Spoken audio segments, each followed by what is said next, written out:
అయితే మన ఉత్తరపు కట్టిన 500 ధాన్యాలు కావాలని మీ అందరినీ కోరుకుంటున్నాను. అలాగే బండి పిచ్చయ్య గారు ఎక్కడున్నా రావాలి. బండి పిచ్చయ్య గారు కానీ కోరినమ్మా కోరి మీరు కోరిందాయా మీరు కన్యాలు రాసి కన్యాలు ప్లీజ్ కార్యకర్తలు సహకరించండి.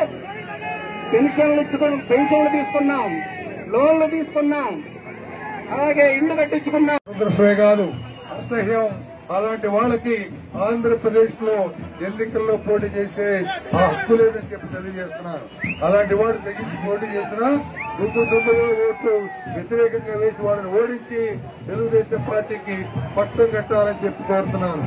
దేనికంటే వైసీపీకి ఓటేస్తే ముస్లింలు భావించాలి.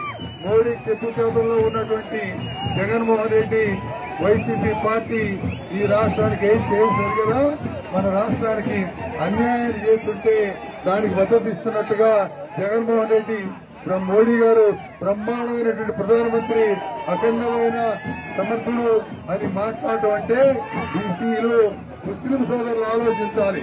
అలాంటి జగన్మోహన్ రెడ్డి మోడీకి మద్దతుగా ఉంటే మనం పొరపాటున ఒక్క ఓటైనా వైసీపీకి వేస్తే అది బీజేపీకి వేసినట్టు, అది మోడీకి వేసినట్టు, మన కూర్చున్న కొమ్మని మనం నరుక్కున్నట్టు, మన రాష్ట్రాన్ని కుక్కలు చింపని ఇస్తరుగా మారడానికి మనం ఓటేసినట్టు. దయచేసి అందరూ ఆలోచించండి.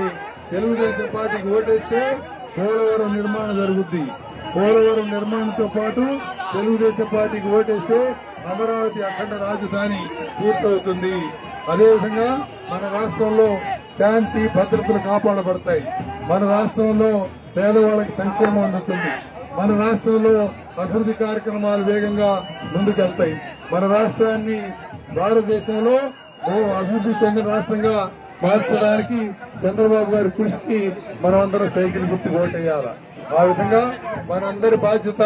ఓటు అనేది ఒక్క నిమిషం వేస్తారు కానీ ఆ ఒక్క నిమిషానికి ఎంతోసేపు ఆలోచించాలి. మీరు ఎవరికి ఓటేస్తే, ఏ పార్టీకి ఓటేస్తే, ఎవరు ముఖ్యమంత్రి అయితే మన బతుకులు బాగుపడతాయి, మన రాష్ట్రం సుభిక్షంగా ఉంటుంది, మన రాష్ట్రంలో శాంతి భద్రతలు కాపాడబడతాయి, మన రాష్ట్రంలో పేదలు సంక్షేమం జరుగుతుంది, మన రాష్ట్రంలో అభివృద్ధి జరుగుతాయి. ఇవన్నీ మనం ఆలోచించి ఓటు వేయాలి.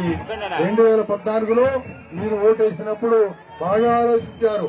విభజన రాష్ట్రం, అన్యాయమైన రాష్ట్రం మళ్ళా నిలబడాలి, ఒక ఒడ్డుకు చేరాలంటే చంద్రబాబు గారు ముఖ్యమంత్రి కావాలని పెద్ద కోరికతోటి అనేక మంది తటస్థులు, మేధావులు అందరూ తెలుగుదేశం పార్టీకి ఓటేసి గెలిపించారు.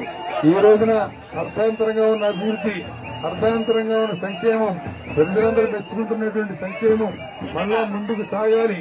ముందుకు వేగంగా సాగాలంటే చంద్రబాబు గారు మళ్లీ ముఖ్యమంత్రి కావాలి. దానికి మనంతా అండగా ఉండాలి.